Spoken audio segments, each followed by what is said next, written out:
Welcome on into the Cougar Tracks podcast powered by KSLSports.com. I am your BYU insider, Mitch Harper. Happy as always to have you on board to the podcast wherever and however you may be listening to the show. Huge recruiting news for BYU football today, and we'll unpack all of that here in this edition of the podcast. You can follow me on social media at X and at Instagram at Mitch_Harper. And follow KSL Sports at KSL Sports on all the socials and download the KSL Sports app today. You can get push notifications of BYU updates, all my stories and bylines on the KSL Sports app and these podcasts as well. Subscribe and leave a 5-star rating and review on any podcasting platform. So the Cougars got two huge commits in the class of 2025 in the trenches. Offensive lineman Austin Pay from Lone Peak High School, 6'7", 295 pounds. He announced his commitment in a ceremony at his high school on Saturday. Hours later, the good news did not stop there for BYU football as they pick up a commitment. They flip Oregon commit Alai Kalani Uvalu to the Cougars. Bishop Gorman standout. He's now coming to BYU. First off, these are massive gets for the Cougars because you're talking about prospects that had a lot of ties to the Utah County area, and you've got to get those players into the fold at BYU. And you'd like to think, too, that the 8-0 start for the Cougars definitely helped the efforts. But that's not, on-field product is not the end-all, be-all. I don't think wins and losses always tell the story of recruits coming to BYU. But what I do believe is noteworthy here with these two players, there's a renewed commitment and trust in what BYU is doing along the offensive line. These are two players, in Austin Pay and Eli Kalani Uvalu, who were recruited by BYU for years, span different coaches, and they're coming to BYU. They're still in football, some old school recruiting where it takes years to get guys. And they got both of these players who have just tremendous upside and go to the top of BYU's 2025 recruiting class as the top prospects on the board. Let's start with Austin Pay, though. Austin Pay, 6'7", 295, as I noted, at a Lone Peak High School. I think one of the turning points for him, and he's an offensive tackle for Lone Peak, and he's going to be a future stud for BYU. Continues the Pay pipeline. His dad, Gary, played at BYU. His brother, Connor, Trevor, is in the pipeline right now, too. The Pay family continues to be BYU Cougars. Austin is a freaky athlete. He's a little bit more of a freaky athlete compared to his brothers, his older brothers.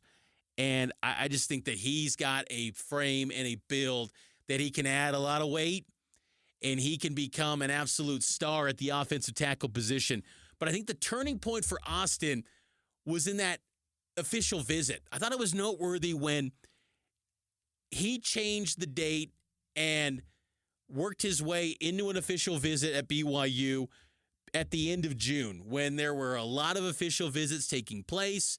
He got BYU added as an official visit, and that was the moment right before the recruiting calendar closed a bit in July, where BYU gained a little bit of momentum. Because for a long time, there was a case to be made that Austin Pay probably wasn't going to be a BYU Cougar. I don't think this is one of those recruitments where you just say, oh, family name, he was always going to be a BYU Cougar.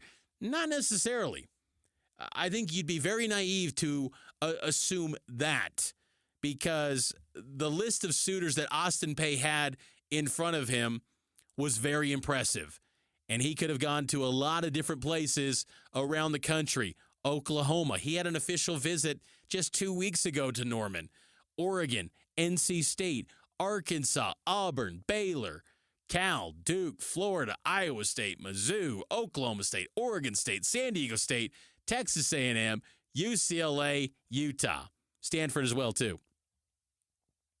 All those programs reportedly offered Austin Pay, and it was a long list of prospects, or a long list of schools that recruited him, and he comes to BYU. So it wasn't just, oh, he's going to be a BYU guy no matter what. Look, BYU's offensive line nosedived significantly. You can't tell me that brother Connor, who was in the heart of that, in the trenches, was probably not giving feedback as to what's happening in that offensive line room with the previous staff, previous coach. Connor himself had questions that needed answered when they got the new offensive line coach. TJ Woods comes in, and order has been restored along the offensive line. You're seeing the work that's happening with Caleb Etienne. Caleb Etienne's going to be an NFL player. And a year ago, he was left for nothing. No one thought anything of him. That's player development. And if you can get a guy like Austin Peay, who's a high-end 3-star prospect, close to a 4-star, some recruiting services have him, but we go by the 24/7 Sports composite rating. High-end 3-star, number 4 overall prospect in the state of Utah.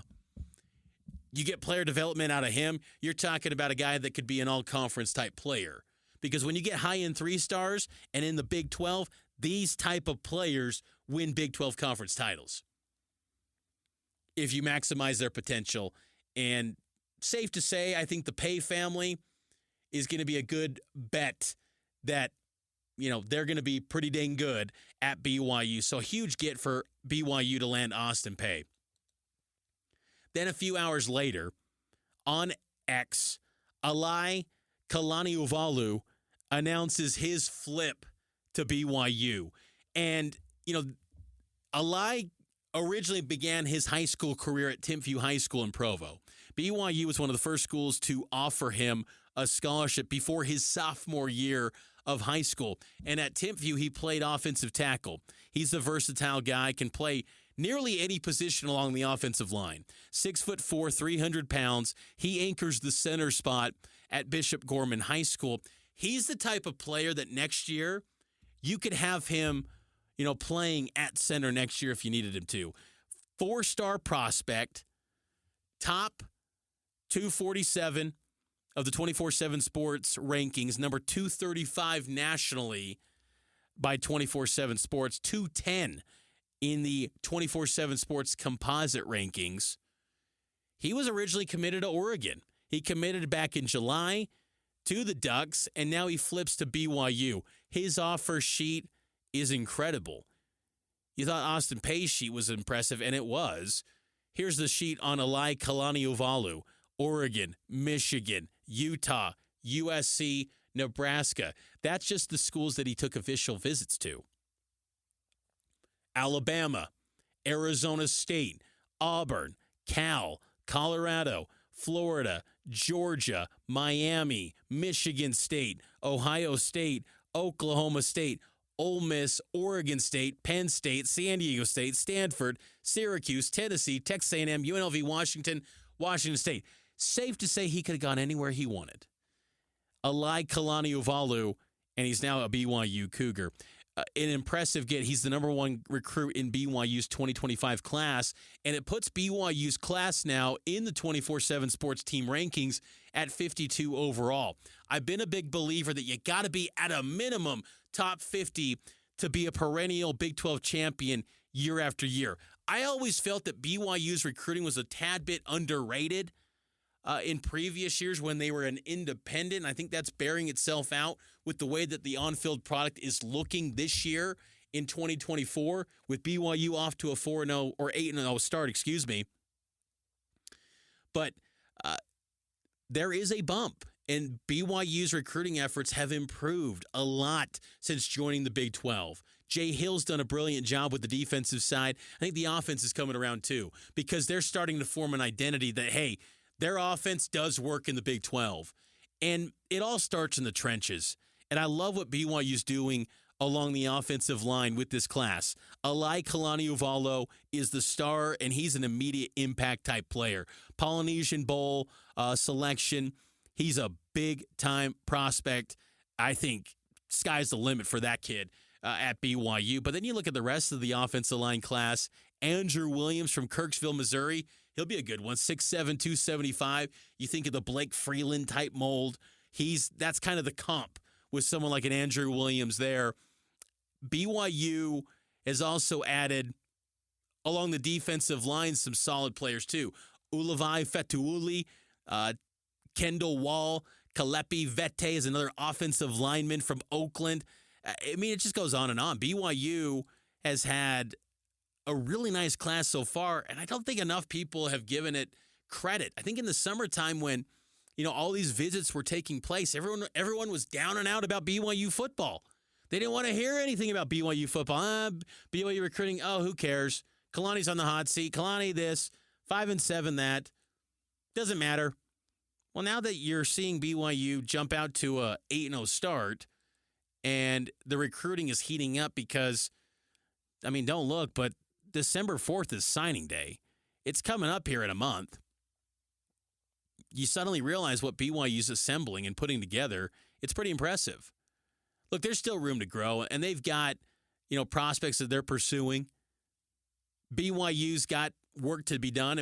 I think eventually you want to become a top 40 annual recruiter. Top 50 is nothing spectacular. I've seen BYU classes in the past be top 25.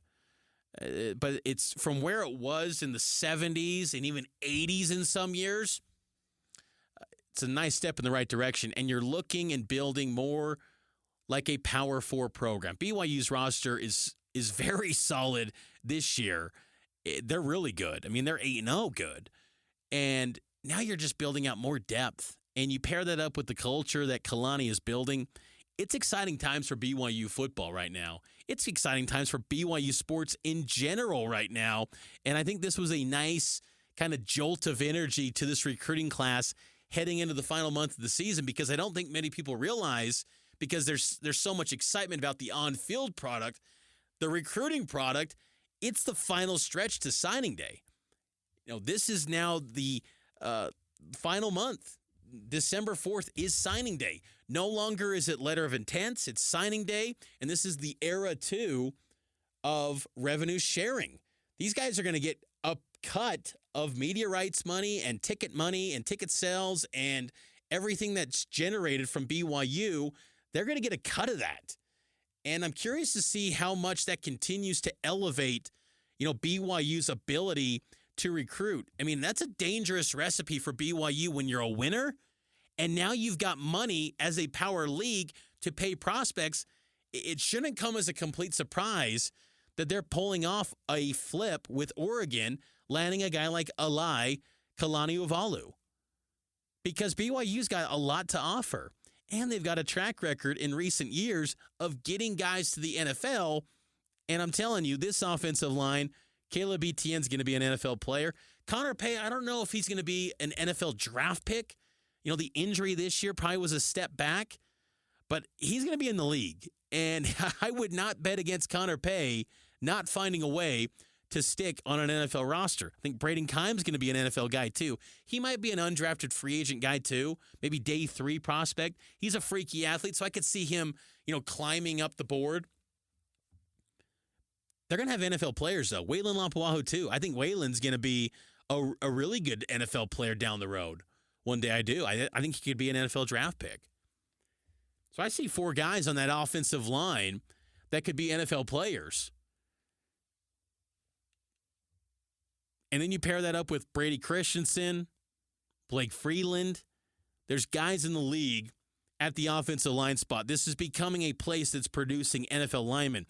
They went, almost 15 years without an offensive line pick to the NFL, from Scott Young to Brady Christensen. That's changed completely since Kalani's been here. And getting TJ Woods back coaching the offensive line, that was huge. And he has been better than everyone expected, just like the theme of this entire BYU football team.